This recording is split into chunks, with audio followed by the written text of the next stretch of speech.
كيفية الحفاظ على الكلاب في الشتاء.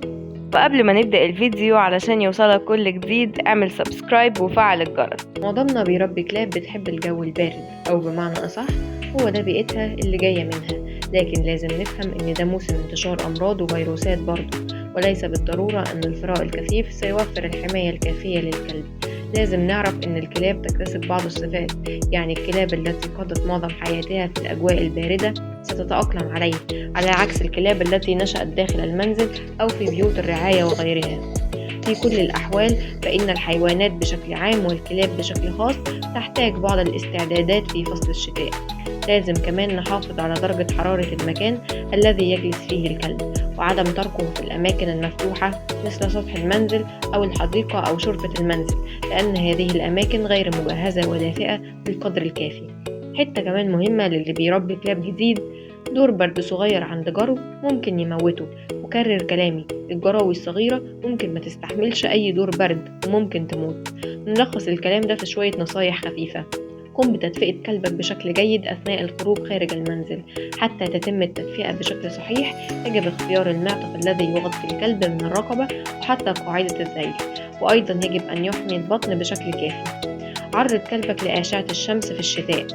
خرج الكلب يمشي ووقت سطوع الشمس مش بالليل.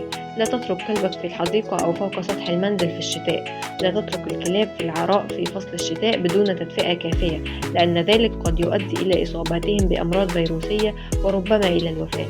لازم يبقى في حاجة في بيته زي سجادة أو حاجة خشب يقعد عليها، مش يقعد على البلاط.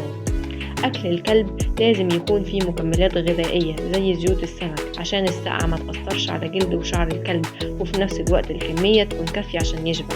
طبعا الأكل الكتير مع الشتاء هيحتاج حركة عشان الكلب ما يتقنش. لازم توفر له المية في الشتاء زي الصيف، لأن الكلب لازم يشرب كويس.